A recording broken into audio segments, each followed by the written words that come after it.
Maravilha. Hoje, então, nós vamos fazer uma prática na verdade, ela é uma prática com um transdutor de aceleração. Então, a gente não vai montar o circuito, porque eu queria trazer conceitos que a gente não viu ainda em aula. Então, o que a gente já viu?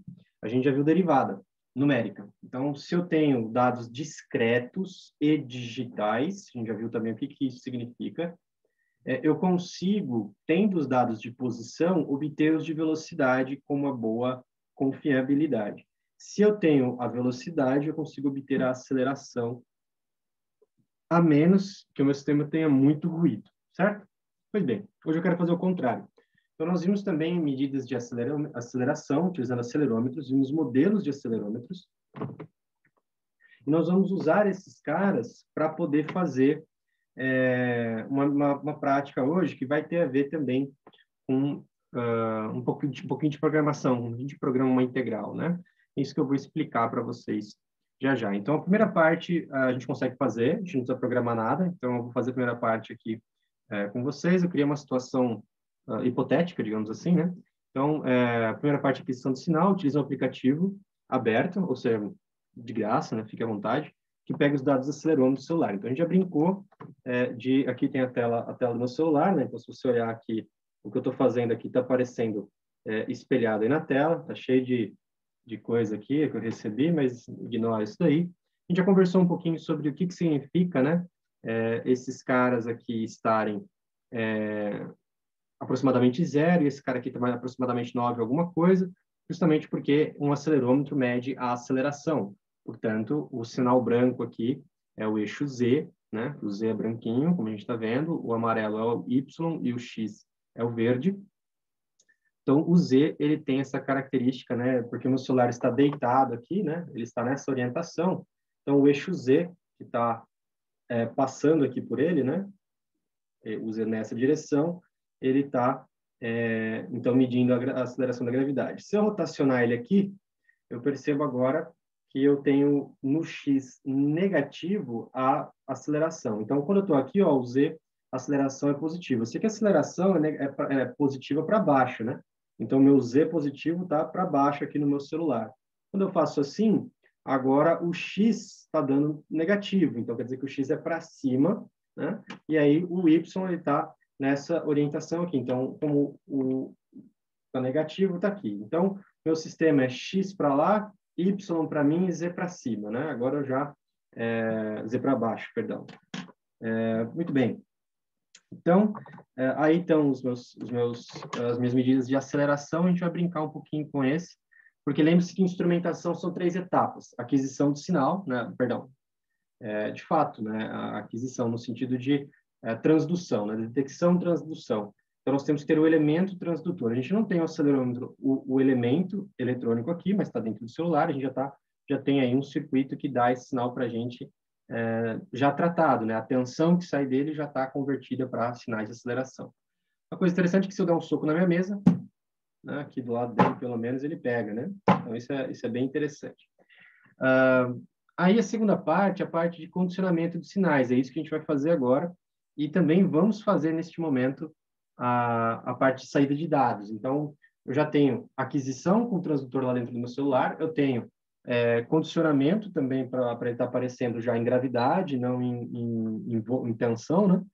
E agora nós vamos fazer a saída de dados. Então, esse aplicativo aqui, já falei para vocês, vou deixar também aí depois escrito quem quiser, quem tiver Android, quem tiver iPhone, então é melhor ainda, né? Que a qualidade é bem maior. E aí, qual que vai ser a prática, então? Nós vamos fazer uma medição e nós vamos fazer um movimento como se a gente tivesse um movimento conhecido. E para estimular aqui, eu forçar com que a tua prática, né, porque você vai fazer aqui são esses dados e o tratamento que a gente vai fazer aqui agora, você vai pensar que é um pincel ou um rolo de pintar a parede, certo? Então, você vai fazer esse movimento para cima e para baixo aqui, certo? E aí você faz umas 2 vezes, 2, 3 vezes aqui, né? E aí você para a medição no final e a gente faz umas 2 medidas só para a gente comparar no final e a tendência não faça um movimento muito elevado assim, né? Não faça esse tipo de coisa, Não tem problema, é que a gente vai sair de um único eixo e a coisa vai ficar um pouquinho mais chata, mas daria certo também, né? Daria certo também. Mas a gente vai tentar fazer um movimento curtinho, assim a gente não sai muito de um eixo só, beleza? E aí nós vamos passar os dados para o computador. Então vamos lá, ó. Vou deixar meu celular aberto aqui, né, para você ver, enquanto eu vou segurar aqui como se fosse de fato, né? Segurar assim como se fosse um pincel e vou fazer esse movimento aqui, ó. Tá vendo? Estou pintando aqui a minha parede. Lógico que eu não tenho contato, não tenho nada, então os dados estão bem mais limpos. Mas eu vou segurar aqui para você ver. Vou imaginar aqui uma parede de fato virtual. Primeiro eu vou setar aqui, né? Não é esse, aqui nesse carinha aqui, tá vendo? No salvar aqui. Vou clicar nele, ó. Cliquei nele, ele tem ali começar escrita, né? Então, cliquei. Começou. Aí, ó, uma, pintando, duas, pintando, aqui, ó, bacana. Fiz aqui, perfeito. Vamos parar. Stop. Beleza, agora a gente começa de novo. Então, esse Y acontece porque eu estou movimentando o celular para frente, né? Então, ó, uma... Opa, bati aqui embaixo. Deixa eu parar. Começar de novo. Ó, vamos lá. Um, dois, três. Tá bom aqui para mim. Beleza. Então, tá aí. Fizemos a aquisição de sinal. São os três últimos, né? Então, tá aí. Vamos abrir aqui o celular. Então, vou lá em computador. Opa. Galaxy. Meu telefone. No meu caso aqui, ó, o aplicativo criou essa pasta. Então, os dados estão aqui dentro. Se eu der uma olhada, então, nesses três últimos que foram criados, ó, eu vou ver que a data dele é de hoje, ó, 19 de abril, às 6 e alguma coisa. Mas como é um pouquinho maior, o meu celular está com 10 minutos adiantado ali, certo? Se a gente olhar esse do default set aqui, é de março, então tem mais quase 2 meses aí que foram outras medidas que a gente fez, tá bom? Então, vou pegar esses três dados aqui, vou jogar na pasta. Bem, então, joguei eles na pasta, eu consigo acessar, eu consigo ver eles aqui pelo VS Code, né? Se você abriu a pasta certinho, se você tem dúvida em como abrir a pasta, basta você dar uma olhada nas aulas anteriores. Nesse aplicativo aqui, tudo que tiver com hashtag é coisa que eu posso jogar fora, tá? Então, eu vou apagar tudo isso aqui. E para facilitar a minha vida, eu vou criar um cabeçalho. Então, vou colocar assim, ó, VX, VY, V não, né? Aceleração. AX, AY, AZ, e aqui é o DT, né? Então, esse T aqui, essa última linha, eu vou tirar a vírgula. Todos estão sem vírgula. Então, essa última coluna aqui, ele é o tempo que foi passado entre essa medida e a medida anterior. Por isso que o primeiro é 0, é a nossa referência, e em seguida você tem 9, 11 milissegundos, certo? Nesse meu aplicativo, então, no final, também tem algum lixo, tá? Tem aqui um hashtag que eu vou apagar também. Então, eu estou fazendo aqui, salvei. Vou fazer isso na minha segunda medida também. Vou apagar todo mundo. E vou colocar AX, AY, AZ, porque eu sei que é assim que o arquivo denota, assim que ele exporta as coisas, tá bom? Lá no final também tem um negócio para apagar, vou apagar e vou fechar esses arquivos aqui, tá bom? Agora eu preciso abrir esse cara, né? Preciso abrir ele no Python. Então a gente fez, uma das primeiras aulas demonstrativas que a gente fez foi justamente fazendo isso. Então tem também um material já, um vídeo para você poder assistir, mas eu vou retomar algumas coisas para a gente lembrar e depois dar prosseguimento, certo? Então, a primeira coisa que a gente vai fazer, a gente vai importar, você pode fazer isso de dois jeitos no Python, tá bom? No MATLAB, você simplesmente dá um load, né? Você vai lá, vai colocar load, fazer assim, vai fazer load e o nome do arquivo, você vai ter que colocar entre aspas, né, para saber que é um texto, e aí ele carrega e você faz tudo. Aqui é um pouquinho diferente, a gente precisa ser um pouquinho mais específico para o Python. Então, tem dois jeitos que você pode fazer isso. O primeiro jeito é fazendo através do NumPy. Então, a gente já usou um pouquinho a biblioteca do NumPy. podemos fazer também dos dois jeitos aqui, né? Não tem problema nenhum. Outra maneira, e aí esse cabeçalho está dizendo o seguinte, né? Que eu estou importando o NumPy. NumPy significa Numerical Python, ou seja, não é que significa isso, mas é para você lembrar o que significa, né? Então, é a biblioteca que faz conta para a gente, que tem seno, tem cosseno, tem pi, tem um monte de coisa aí importante para a gente, contas com matrizes e tudo mais. Então, eu estou utilizando o NumPy, importando como NP. Então, toda vez que eu precisar do NumPy, eu vou usar NP. Então, por exemplo, você calcular o seno no MATLAB, você não precisa não precisa importar nada, porque já está tudo variável de ambiente. O MATLAB já deixa tudo pronto para você. Aqui a gente precisa ser mais específico, né? Porque por isso que o MATLAB tem um instalador de 8 GB e aqui o nosso tem, o Python tem alguns megas, né? Algumas centenas de megas. Bom, porque aí você vai puxando os pacotes que você precisa. Outra maneira é a gente importar o Pandas, que é uma biblioteca utilizada para tratar tabelas. A gente pode tratar esses nossos arquivos como uma tabela, certo? Então, eu tenho meu arquivo aqui, certo? Então, vamos tentar, vamos carregar primeiro um dado, vou chamar data, eu vou fazer dos dois jeitos com você e vou te ajudar, lembrando que não só no Python, mas no MATLAB é muito importante que você se acostume com duas coisas. Leitura de erro, então o erro que der você tem que ler e interpretar, e a segunda coisa é ler documentação. Precisa saber ler documentação e interpretar ele, tá bom? Então, por exemplo, ó, no Pandas é muito interessante porque ele tem algumas funções aqui para a gente que o meu CSV já não está carregando. Então, eu vou abrir aqui o Firefox e vou mostrar para você aqui, ó. Vou colocar aqui, por exemplo, Pandas load CSV. Né? Então, a função chama read CSV. Aqui, então, está a documentação oficial do Pandas, tá vendo? pandas.pydata.org. Então, como que eu acesso esse cara, né? Eu estou chamando de PD agora, mas poderia chamar como Pandas. Né? Vamos fazer essa brincadeira, depois eu vou mostrar para você que é igual. Então, ele está falando assim, ó, se eu fizer pandas.read CSV, né? É isso que ele está falando aqui, ó, pandas.read CSV, eu tenho um monte de coisa aqui, ó, que especifica certinho para mim, certo? O que eu posso fazer para carregar. Então, a primeira coisa que ele pede, que é obrigatória, é esse cara aqui, que é o caminho do arquivo ou o buffer, né? Todo o restante que tiver igual, isso é optativo. Optativo no seguinte sentido. Tudo que tiver igual, ele já definiu um valor inicial. Então, tá vendo aqui, ó? Esse aqui é importante para a gente. Eu vou explicar por quê. Ele tem um delimitador, e esse delimitador está escrito none, né? Está escrito nenhum. Mas já é definido como none. E aí, mas o que isso significa? Se você descer um pouquinho, né? Cada arquivo, cada elemento dos argumentos da função read CSV estão explicados para você aqui embaixo. Então, por isso que é importante a gente entender, ler a documentação, certo? Tem várias coisas aí. Então, eu vou fazer o seguinte, o arquivo ele está na mesma pasta que o meu .py. Então, o .py está aqui e a minha medida está aqui. Então, o que eu vou fazer? Eu vou simplesmente colocar o nome do texto, o nome do arquivo, que ele já vai encontrar.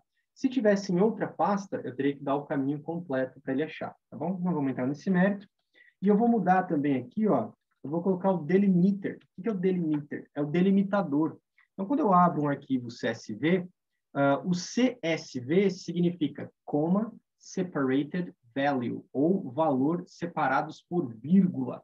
E esse meu arquivo, ele não está separado por vírgulas, tá vendo? É uma coisa que o fabricante o programador desse aplicativo fez na hora de aquisitar, né? Ele não colocou vírgula. Então, eu mantive o cabeçalho sem vírgula para manter o padrão, o programa não se perder. E aí o Pandas, eu vou falar para ele, ó, o delimitador que você vai usar é um espaço, tá bom? E aí, ó, eu vou colocar uma função boba aqui, né? E vou criar um breakpoint aqui. O que é um breakpoint? O meu código ele vai começar a rodar, como a gente já sabe, né? De cima para baixo, linha depois de linha. E aí eu vou parar, ele vai parar nessa linha print aqui, que não faz nada. É só para eu congelar o programa, tá bom?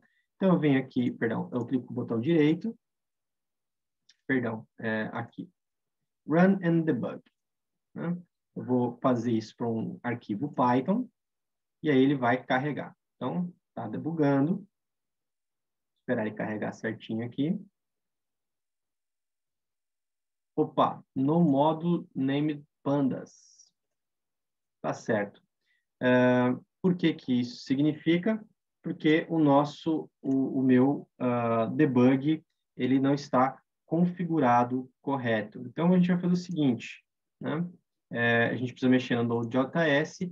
Como a gente vai entrar em muitos detalhes aqui, vou perder um pouco mais de tempo da aula, eu tenho configurado isso numa outra ideia, a gente vai fazer meio que na raça mesmo. Então, eu vou fazer assim, ó, eu vou printar desse data, ele tem um negócio que chama header, e eu vou plotar os 5 primeiros. Então, bom, primeiro eu vou printar só o data. Vamos ver o que vai aparecer, né? Rodei, né? No módulo named pandas. Não tem problema, a gente instala, sem problema nenhum. Vamos lá, pip install pandas.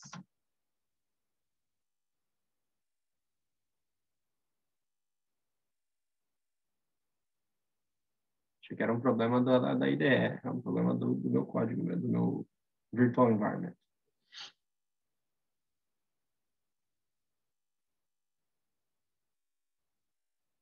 Vamos tentar de novo aqui só para ver o que vai acontecer.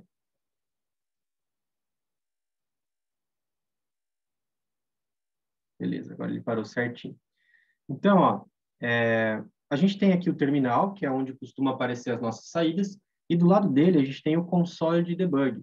Então, quando você clica aqui, tem algumas coisas importantes aqui para a gente poder enxergar. A primeira coisa é que todas as variáveis que foram carregadas, elas estão aqui, ó. Tá vendo?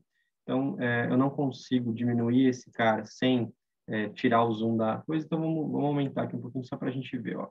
Então, qual é uma variável local que eu carreguei? A variável data, né? Foi a primeira delas, aqui, ó, variável data. Ela tem as opções dela aqui. Depois eu carreguei o NP e carreguei o pandas. O resto são variáveis globais, certo?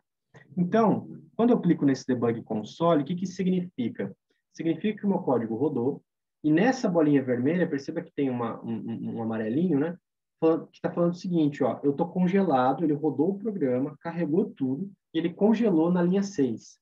O que isso significa? Significa que eu consigo acessar as minhas variáveis e fazer testes com ela. Então, por exemplo, se eu colocar data aqui, ó, ele vai mostrar para mim quem é data. Deixa eu aumentar aqui um pouquinho. Então, esse é data, tá vendo? O data, ele tem aquele cara que eu coloquei, né, no medida 1, no cabeçalho, ó, ele colocou como cabeçalho aqui, olha que interessante, a X, a Y, a Z e DT, tá vendo? Isso é bem interessante. Aí, cada linha, quando ele carrega o arquivo no Pandas, cada linha ganha também um índice. Então, agora ele virou uma grande tabela, como se fosse um Excel, né? Então, no Excel, você tem, na linha esquerda, você tem o número das linhas, que começa no 1, e aqui a gente começa no 0, né? E nas colunas, a gente também tem os nomes das colunas, né? A, B, C, D e tal. Aqui a gente deu outros nomes, a X, a Y, a Z e DT, que são as acelerações em cada eixo, certo? Então, ó, por exemplo, se eu quisesse pegar esses caras como só uma matriz, basta eu digitar data.valores. Ele deixa de ser um arquivo pandas e passa a ser um grande vetorzão, tá vendo? Um grande array, cheio de todos esses caras aí, tá bom? O que mais que é interessante, né? Eu consigo pegar também coluna a coluna. Eu quero pegar data, aceleração em X. Olha que fácil, né? Porque eu tenho o nome da coluna. Eu acesso assim, coloco o colchetes e, entre aspas, o nome que eu quero. Se eu quisesse só aceleração em Z, olha que simples, né? Aceleração em Z está aí prontinha para mim. Essa é a parte legal. Essa é a parte divertida de usar o Pandas, tá bom? Eu poderia também fazer esse mesmo carregamento com NumPy, né? Então, se você procurar depois lá, né, load file NumPy, tem um load aqui, ó, load txt, load from file, você pode escolher, pode pegar aqui, por exemplo, o txt, e aí você vai ter, a única coisa que você vai ter que fazer é o seguinte, ó, delimitador, né? Olha, aqui no Pandas, uma coisa que eu pulei também, né, uma coisa que eu não comentei, ó, dá para você colocar qual que é a linha que é comentário do seu arquivo. Então, aquele monte de hashtag que eu tirei mais para ficar mais simples, ficar mais limpo.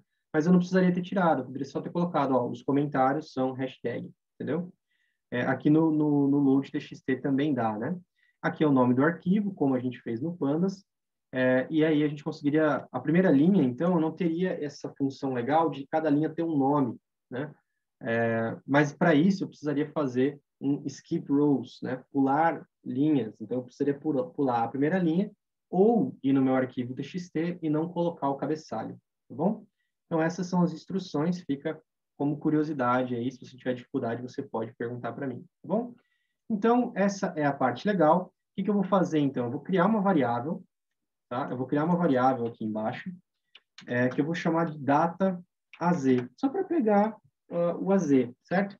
E eu vou pegar também uma variável chamada tempo, que, veja, eu não posso ter uma variável chamada tempo que seja incrementos, né? Na verdade, até posso, né? Vamos pegar ela desse jeito, então. Vamos pegar ali, eu chamei de DT, né? Então, agora eu tenho tempo e o DT. O que acontece? Eu vou fazer essa experiência, eu vou criar essas duas variáveis e vou ver o que acontece quando eu coloco aqui, ó, AZ igual a data AZ. Né? Tá aí. Ele criou agora se você olhar aqui do lado, ó, ele criou para mim a variável AZ e eu consigo ver, né, inclusive, o monitor é pequeno no notebook, né? Você consegue ver algumas funções importantes, a variável, né, que é um pandas array, e você consegue ver também, o que mais que a gente consegue ver aqui, ó? Os valores, tá vendo? Ó? Os valores, todos os valores. Aqui eu acho ruim de visualizar, tem outros, você pode baixar depois aqui nos extensions do VS Code, bibliotecas que te ajudam a visualizar mais fácil isso, né? Extensões, na verdade, que te ajudam a visualizar mais fácil. Então, agora o meu AZ, ó, perceba que agora ele é uma linha, ele é um vetor coluna, né? Se eu quisesse pegar só os valores, né? Só se fosse um vetor coluna grandão, ó, eu só bater o AZ values. Então, eu vou fazer isso, né? Eu usei o Pandas para carregar esse cara e eu só quero pegar os valores, né? Eu vou fazer conta com ele. Então, para mim, pouco importa. Eu vou pegar os valores. Então, acessando esse cara, eu estou pegando desse jeito. Então, fazer, então, az.values, e vai me retornar um array, é a mesma coisa que fazer o data az, né? E pegar os ponto values. É a mesma coisa que ele retorna, é o mesmo elemento. Tá bom? Estou pegando agora. E se você pedir agora o tipo, né? O tipo é uma função importante em Python. O que é esse tipo de arquivo? E eu chamo atenção para você também no MATLAB, porque lá no MATLAB a gente também tem essa dificuldade. No MATLAB, a gente não sabe exatamente o tipo das variáveis de antemão, né? Você precisa dar uma fuçada nela. Então, ó, esse cara aqui, né, o meu AZ, aqui, onde ele está aqui, ele olha lá, o type é uma função, uma classe do Pandas. Quando eu faço agora o type do az.values, ele é um NumPy array, ou seja, eu posso fazer conta, multiplicar ele e tranquilo, tá bom? Bom, vamos avançar aqui. O que eu quero fazer agora? Eu vou deixar o NumPy aí por enquanto, tranquilão, né? Agora eu vou fazer o seguinte, eu vou importar o matplotlib, .pyplot. Por que chama matplotlib? Porque é a biblioteca de plot parecida com MATLAB, tá bom? E aí o pyplot, porque é em Python, é uma parte do matplotlib para facilitar para a gente, e é muito comum a gente importar como PLT. Agora eu não quero printar mais nada, vou tirar também o meu breakpoint aqui, porque eu já vi que eu carreguei o meu arquivo certinho, tá? E eu vou fazer um plot, né, desses valores de AZ. Então, eu vou fazer um plt.plot AZ, e eu vou mostrar para o usuário. Porque se eu não der PLT show, né, no MATLAB, quando eu dou plot, ele já mostra. Tá? No Python, não. Você pode fazer um plot e não mostrar para o usuário. Você só quer salvar a figura, ele deixa você pular essa etapa. Então, se eu rodo aqui, ele vai rodar, então, carregar esses caras, né? Opa! Ele vai carregar esses caras, ele vai carregar o arquivo dentro de data, pegar de data os valores, as colunas AZ e DT e fazer um plot do AZ. Então, perceba o seguinte, no eixo X não é tempo, é só o valor que eu tenho. Então, eu tenho 1.200 valores ali, ó, foi esse cara aí. Então, me parece que de fato esse é o vetor aceleração que eu vinha fazendo, né? Que eu vinha fazendo aqui. Muito bem.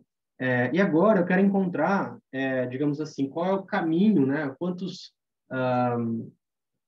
Digamos assim, qual é o caminho percorrido, quantas pinceladas eu dei ali em metros, né? Por exemplo.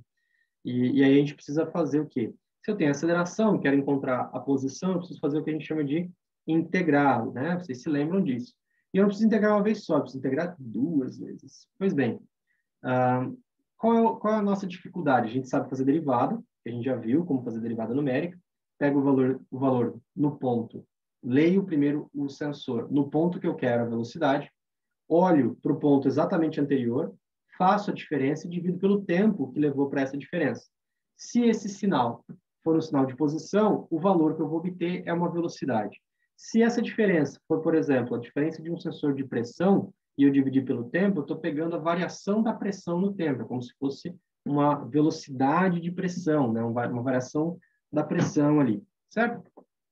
Você pode derivar, na verdade, você pode derivar qualquer coisa que você quiser, né? Basta ter 2 valores e dividir pelo tempo. O que a gente aprendeu também nessa disciplina é que o tempo precisa ser relativamente curto, né? Essa é a grande sacada. Muito bem. Então, eu não estou contente aqui, eu sei que eu estou me atrasando um pouco, mas já vamos avançar já. Eu não estou contente ainda com o tempo sendo pequenos intervalos. Então, eu só vou criar um vetor de tempo novo. Vou criar um vetor dt, né? E aí eu vou fazer o seguinte, eu vou criar também um vetor tempo aqui, que vai ser uma lista vazia. Então, é assim que eu inicializo um cara em Python. O MATLAB é um pouquinho mais alto nível, então se você não inicializa, ele cria para você. A gente não consegue fazer isso, tá? Então, eu vou fazer o seguinte, ó, para cada t, né, dentro de dt, que o dt é um vetor, né? Eu vou fazer o seguinte, eu vou fazer com que o tempo, eu preciso dar um enumerate aqui agora, ou seja, eu preciso saber os índices de cada elemento. E aí, o que essa função for faz? Eu coloquei o enumerate, ou seja, o enumerate faz o seguinte, ele vai me dar 2 valores. Ele vai me dar os valores de t, cada elemento de t é um elemento dentro de dt, para cada vez que o loop rodar, e esse i é o índice daquele elemento. Então, vamos supor assim, que eu estava na linha 4, né, e o tempo ali era 10 milissegundos. Então, isso significa que o i vai ser 4 e o t minúsculo vai ser 10 para aquele valor. Então, assim, eu vou colocar, né, no tempo i, eu tenho que pegar o tempo i menos 1, né, eu preciso pegar o tempo anterior, e somar esse tzinho, né? Só que eu preciso somar esse tzinho dividido por 1000, porque esse tzinho está em milissegundos, eu quero fazer isso em segundos para não ter problema de unidade no final, tá? Só que tem um problema. Na primeira vez que eu passar, eu não tenho o meu tempo, né? Então, se o i, né, for 0, o meu tempo i, que é o primeiro tempo, ele vai ser 0 mesmo. Se não, eu vou seguir essa regra aí, ó. Cada vez, né, vou pegar daí tempo 0, mais um dt, depois o tempo outro, mais um dt. E agora eu tenho tanto um vetor do delta, em milissegundos, como um vetor em segundos. E agora eu posso plotar aqui, por exemplo, ó, eixo x tempo, eixo y a z, ele mostra para mim tranquilamente ali. Opa, eu coloquei um acento no i, que belezinha, né? Não façam isso. Coloquei um acento ali, dei play.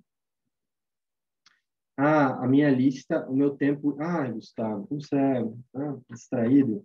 Eu tenho que dar um append para aumentar uma lista, do jeito que eu acabei de mostrar no MATLAB. Falando de MATLAB aqui, já me confundi todo, né?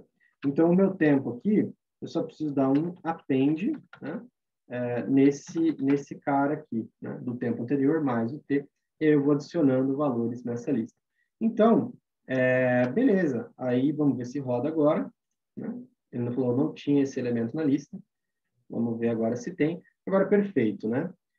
Vou dar só uma polida aqui rapidinho, ó. PLT xlabel, que é o que você faria no MATLAB, é o tempo em segundos, e o PLT ylabel é a aceleração em metros por segundo ao quadrado, certo? Agora ficou um chuchuzinho. Agora eu tenho aqui x, eu tenho tempo, em cima eu tenho aceleração, e eu faria só uma última coisa, eu colocaria um grid aqui, que também no MATLAB você pode colocar um grid. No MATLAB você só esquece esse PLT e o ponto, e o resto você simplesmente pode usar. É isso aí, ó. Então, agora eu tenho um gráficozinho apresentável da aceleração, isso a gente já tinha feito. Mas eu quero, o nosso desafio desse laboratório, né, é a segunda parte dele. A primeira parte a gente fez, passando os dados para o computador, já adiantei aqui uma parte, né? Agora, eu falei assim, ó, abra o arquivo utilizando NumPy ou Open no MATLAB. Eu acabei usando o Pandas aqui, fica à vontade para usar o que você quiser. Se você estiver usando o MATLAB também, fica à vontade para tirar dúvidas depois. Faça um plot e encontre qual eixo que foi feito o movimento. No caso aqui, como eu já tinha visto, né, pelo aplicativo qual era o eixo, eu forcei o movimento ser no eixo Z, né? Então, belezinha. Agora, realize uma seleção dos dados interessantes. Então, quando a gente olha esse gráfico aqui, ó, o que eu percebo? Eu percebo que eu tenho no começo aqui e no final, eu tenho apesar de estar bem próximo de 10, o que eu tenho aqui? Eu tenho uma movimentação, né, que eu estava fazendo para fazer a medida. Então, para quem chegou agora, nosso objetivo era tentar estimar qual é, você imaginar o celular como se ele estivesse pintando aqui, né? Como fosse um pincel, fazendo esse movimento de cima para cima e para baixo. E aí, esse cara pode ter algum lixo que vai atrapalhar a nossa medida. Então, a medida de você ir para frente, você ir para trás, coisas que não são aquilo que você quer medir. Então, a gente pode descartar esses caras. Pela hora, não vou fazer isso, não está tão ruim assim, mas a gente precisa fazer uma coisa. Como eu fiz no eixo Z e o eixo Z estava medindo a gravidade, perceba que o meu sinal está variando em torno de 10. Eu não quero isso. Eu quero em torno de 0, né? Porque o 10 é a gravidade. Se eu integrar com esse 10, vai parecer que eu andei um monte. Eu não estou acelerando 10 metros por segundo ao quadrado. Isso é só porque eu estou medindo na direção da gravidade. Então, eu vou descontar a gravidade, né? Eu vou fazer o seguinte, eu vou pegar aqui, ó, como agora ele é um NumPy Array, eu posso fazer o seguinte, ó, AZ menos 9,81. E aí ele vai trabalhar como se fosse um vetor. Cada elemento de AZ, ele vai tirar a gravidade para mim. Então, se a gente olhar aqui agora, ó, perceba que ele está centrado em torno de 0 agora. Né? Agora ficou bem mais interessante. Agora eu consigo, né? Ou seja, se eu ficasse parado, né? A aceleração, se fosse em torno de 10, ia ser 9,81, né? Eu ia ter como se fosse um deslocamento nulo, porque o meu celular está parado na direção da gravidade. Pois bem, agora a gente tem uma dificuldade. Eu tenho tudo. Eu tenho o vetor de tempo, eu tenho os incrementos de tempo, eu tenho o vetor aceleração, eu tenho tudo. Eu só não tenho aquilo que eu preciso, que é, agora eu vou falar rapidinho aqui, que é a parte de integral numérica. A gente já viu a derivada, então é fazer uma pequena diferença pequenininha, né? Agora a gente vai fazer uma integral numérica. O que é uma integral numérica, então? Se a derivada era uma diferença, um ΔX sobre ΔT pequeno, o que é uma integral numérica? Uma integral numérica é uma pequena área, né? Então a gente vai fazer em torno do tempo que a gente tem uma integral, certo? Então, assim, se eu tiver, por exemplo, vamos pensar no problema da posição primeiro, né? Vamos supor que isso daqui seja, perdão, vamos supor que isso aqui seja velocidade, né? Vamos supor que isso seja y ponto, ou seja, a velocidade desse cara aqui, tá bom? E esse cara aqui, vamos supor que ele seja o meu tempo. E aí eu fiz uma curva aí que é parecida com essa que você está vendo, uma certa f de x aí. Como que eu calculo essa área? Eu tenho algumas maneiras de fazer isso. Então, a maneira mais interessante é você vir aqui, né, e picar ela em pequenas áreas. E aí vai, né? E para cada área pequenininha, você fazer uma aproximação de uma área que você conheça, né? Então, eu falava, olha, normalmente, quando a gente faz uma derivada, eu não conheço qual é a função que está desenvolvendo aquela derivada. Eu não sei qual é a função que o meu corpo está desenvolvendo. O que eu sei é o valor do sensor que eu tenho naquele instante. Então, o que a gente faz? A gente trabalha com o valor que eu tenho naquele instante. Né? Então, a gente tem algumas opções. Eu vou ensinar uma para vocês, mas eu vou mostrar todas elas. Eu vou mostrar a opção que eu gosto mais, porque ela é a opção mais precisa. Bom, a primeira coisa, né, vamos supor então que dessas áreas que a gente tem aqui, né, dessas áreas que a gente picou, a gente pegou essa parte aqui, né, essa parte que eu desenhei, e a gente deu um zoom. Né? A gente deu um zoom, e aí, dando esse zoom, apareceu entre esses intervalos A e B, tá bom? Então, como que eu faço? Né? Eu tenho o valor da velocidade aqui, né, que era no K-1, e eu tenho o valor da velocidade aqui, que é o valor da velocidade agora. Né? Vamos supor que seja isso. Em K. E agora, como que eu faço para calcular essa área? Né? Bom, primeira opção, a gente pode fazer pela regra de Euler, que é a opção mais trivial. Você pega aqui, ó, e aproxima por um quadradão. Essa é a opção mais trivial. Então, você pega essa área aqui, tá vendo?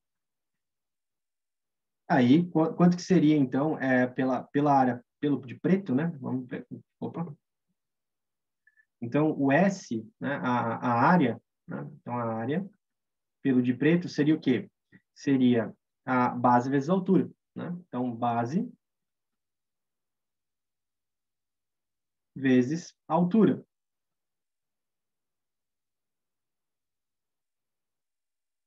Pronto. Só isso. Essa seria a tua integral.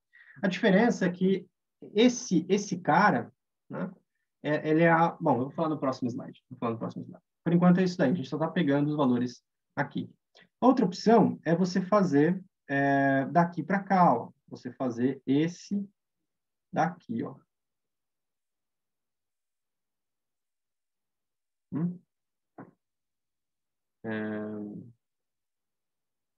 Perdão, gente. A diferença é diferente, né? Então, o de cima eu estava fazendo baseado nesse aqui. Desculpa, já. Vamos lá. Então, ó, o de preto seria base, que é esse lado aqui, vezes esse lado maior. Que lado maior que é esse? O valor anterior, né? É isso. O de amarelo, né? Se eu tivesse a área, então, o de amarelo, eu teria base, de novo, né? Vezes a altura, que agora é o valor que eu tenho nesse instante. Nesse instante. Né? Aí, então, o valor de K. Mas tem um jeito, os dois jeitos, pelo menos nessa figura, eu estou um pouco longe, né? Tem um terceiro jeito, que é o que eu gosto, que a gente vai implementar, que é você usar os dois valores que você tem acesso. E aí você faz um trapézio, tá vendo?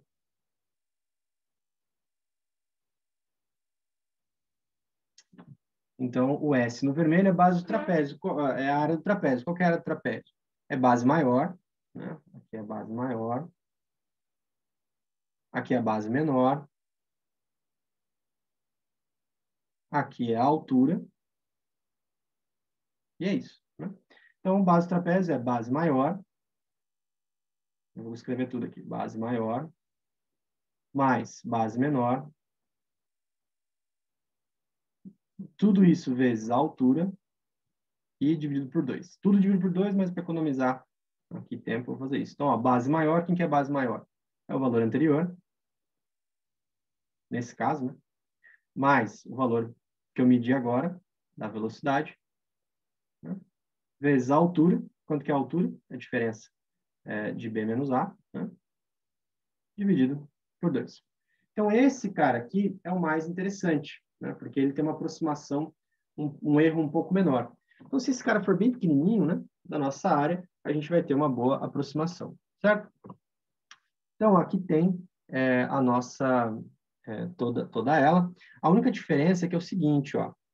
Então, quando eu quero obter a velocidade, né, eu preciso integrar a aceleração. Então, eu preciso da aceleração agora, mais a aceleração anterior, vezes o tempo decorrido, tudo isso dividido por 2. Só que esse cara aqui é do time step atual. Só que eu estou integrando. A integral, ela pega toda a área, né? De todos. Então, eu falei assim, olha, imagina que eu tenho vários pedacinhos, né? Então, por exemplo, a área desse cara aqui, né? A integral nesse ponto é a integral dessa área, por exemplo, mais a integral de todas as áreas juntas. Quem carrega esse valor? É o valor da velocidade anterior. Ou seja, eu tinha que usar a velocidade anterior, né? Eu tenho que, em algum lugar aqui eu vou ter uma certa velocidade, eu não tenho como sair dela. Então, eu somo a velocidade anterior e vejo essa integral desse pedacinho a mais que eu estou colocando agora, tá? Então, vamos fazer isso. Vamos programar isso, né? E aí a gente vai sair com os dados de posição aqui. Opa, olha errado. Vamos fazer essa brincadeira aqui, ó, bem tranquilo, ó. Então, a gente tem aqui, então, os dados, eu vou continuar aqui, né? integral numérica. Opa.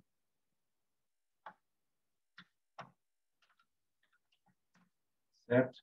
Então, vamos lá. A integral numérica agora é o seguinte, então, ó, eu vou falar que eu tinha a aceleração em z, agora eu vou calcular a velocidade em z, certo? Então, a velocidade em z vai ser quem? Eu preciso percorrer todo o meu vetor de aceleração, né?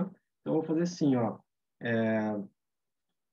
para cada AZ I quer dizer o seguinte, é um incremento, né? É um incremento naquele tempo. Para cada AZI dentro de AZ, né?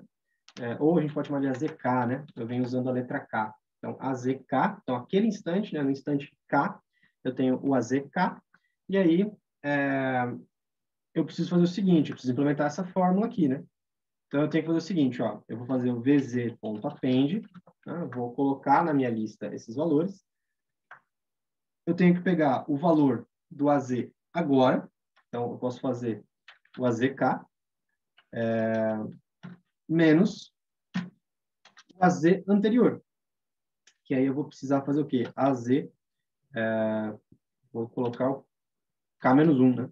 Então, eu vou criar agora o incremento K aqui, ó, para eu ter controle e acesso a esse cara, eu preciso colocar um enumerate aqui, né? E aí eu percebo o seguinte, ó, eu já coloquei no meu cara aqui, ó, o AZK, que é o de agora. Eu vou fazer o seguinte, eu vou abandonar esse AZK aqui, senão vai confundir vocês, e vou colocar o AZ assim. Assim fica bom, né? Então, o AZ agora, menos o AZ anterior, tudo isso vezes o DT. Então, eu vou fazer o seguinte, ó, vezes o DT agora, só que esse DT está em milissegundos, né? Então eu preciso dividir por 1000, e aí tudo isso eu divido por 2, tá?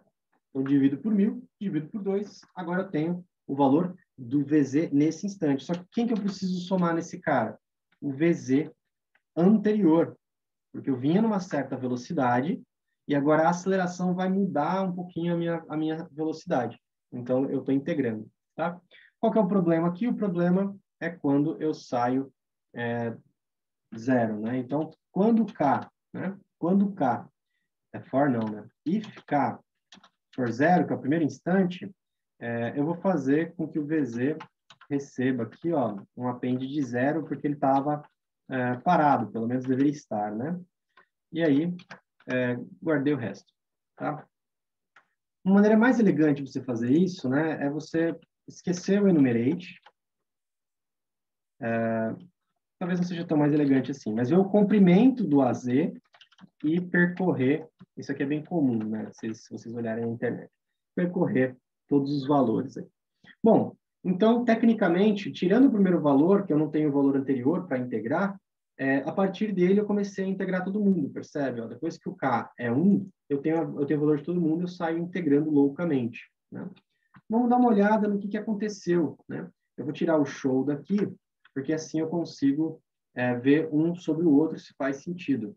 Aí eu vou plotar, então eu vou fazer um PLT plot de tempo, e agora a velocidade em Z, e eu vou visualizar esse cara. A diferença que eu vou fazer agora, né, é que o Y-label não é mais aceleração, agora ela significa outras coisas. Então eu vou colocar uma legenda, tá? Uma legenda sendo que o primeiro plot é na ordem, né? Então o primeiro lá em cima é a aceleração em Z, e o segundo que eu estou plotando aqui na linha 33 é o VZ, tá bom? Então vamos dar uma olhada aqui o que vai acontecer com esse cara. Tá aí. Bem interessante, né? Então, a minha aceleração, perceba como minha aceleração está grande, 2, 4, menos 6 metros por segundo, mas a minha velocidade está muito baixinha. E, para aquele que está despercebido, acha que é zero. Mas, realmente, a minha velocidade é muito baixinha. Eu vou dar um zoom nela aqui, ó. Você vai ver que tem uma velocidadezinha ali, tá vendo? Essa é a minha velocidade integrada. Será que faz sentido? Vamos fazer um outro tipo de zoom aqui, ó. Vamos pegar um zoom nessa parte aqui, ó. Não vai dar, não vai dar. Vou pegar. Não, ficou largo. Mas a ideia é essa, né? Então, se a gente conseguisse, isso aqui ficou bem ruim de ver, né? Mas olha que interessante. Eu tenho uma aceleração positiva, então a minha velocidade, perceba que a minha aceleração está indo para cima, a minha velocidade também cresce, ó. Tá vendo? Tem um morrinho aqui. E aí, quando a minha aceleração vai para baixo, eu estou abaixando a minha mão aqui, ó, ela está indo aqui para baixo, tá vendo? Olha a minha velocidade indo para baixo também. Tá vendo? Olha que interessante, né? E aí, eu tenho os movimentos aí de aceleração, desaceleração, né? Talvez o mais interessante seria a gente fazer um plot com duas colunas e escalonar esses caras. Não vou fazer isso pelo avançado da hora. A gente vai encerrar a nossa prática fazendo a última parte aqui, ó. Eu vou colocar agora, então, vou voltar o Y-label aqui. Ele era metros por segundo ao quadrado. Então, era a aceleração. Certo? Aqui embaixo eu vou colocar as mesmas coisas. Eu vou criar uma nova figura, né? Com tempo e velocidade. E agora aqui, então, eu não tenho mais aceleração, eu tenho velocidade, metros por segundo. E agora eu consigo ver separado, né? Tá aqui a minha aceleração. Caso você queira salvar, você clica aqui. Ele vai salvar para você comparar depois. E aqui está a minha velocidade, na cor azul, porque é a única cor do plot. Você observa a velocidade aqui, ó, 2, né? No caso ali, 2 centímetros por segundo. Estava bem devagarzinho, né? Para você acompanhar depois no começo do vídeo. Bom, para encerrar, né, eu pedi também a posição. Então, a posição, como é que eu faço a posição? Eu integro a velocidade. Eu vou colocar tudo isso aqui embaixo, tá? E vou colocar aqui a mesma coisa. Agora eu vou percorrer a velocidade, e aí eu vou criar, né, a minha posição de Z, né? Eu vou chamar só de Z, que é só a posição Z, né? Então, eu vou colocar 0 aqui, que ele começa no referencial nulo. Aí eu vou dar append na velocidade. Então, eu estou integrando a velocidade e aqui eu tenho que integrar o Z, né? No final, eu coloco o Z e coloco também a minha posição em metros, né? Em metros. Vamos dar uma olhada. Vamos plotar primeiro esse cara em o Z e o VZ juntos, né? Então, se eu não colocar o PLT show, ele vai colocando na mesma figura todas as informações. Então, rodei aqui, tá lá, ó, aqui está a minha aceleração, a gente já viu que fazia sentido, fechei, de novo, né? Então, perceba que o azul é a velocidade e agora o laranja é a posição, que a gente não está vendo direito, né? Porque tem que dar zoom também. Olha lá. Mas eu também movimentei uma pequena posição ali, tá vendo? Então, como eu fui subir e desci, então eu fui para cima, depois fui para baixo e é isso aí. Deixa eu tirar o PLT show aqui e agora a gente consegue ver os três separados. Então tá aí, ó, aceleração, belezinha, alguns, né, se eu fizesse mais rápido, aparentemente ia ser maior. Aqui a minha velocidade tem um perfil muito parecido, porque a velocidade integrando a aceleração, ela tem, né, ela vai ter picos diferentes, inversões diferentes. Então, onde a aceleração é maior, a velocidade é nula, porque está invertendo, e por aí vai. Depois dá para a gente olhar esse cara certinho aqui. E aqui tem, né, a sensibilidade, a posição, a sensibilidade do meu celular não é muito boa, então está aparecendo aqui que eu andei pouquíssimo aqui, né? Está parecendo que eu andei menos de 5 centésimos de milímetro, né? Deu ali, no caso aqui, deu 15,15 milímetros.